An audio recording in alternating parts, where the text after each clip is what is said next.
Hi, I'm Dr. Trishala Chopra. I'm from India and I'm here for Health 2.0 conference.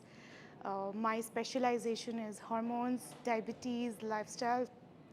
I have been out of the conventional medicine towards the preventive medicine because this is something that I love to do. That's my passion to do.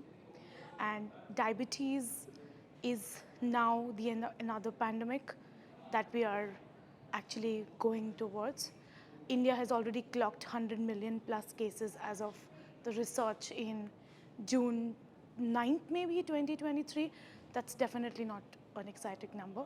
So I would love to see how I can expand my network, how I can help a lot more people get rid of their diabetes, reverse it wherever possible, arrest it at the first thing. Thank you.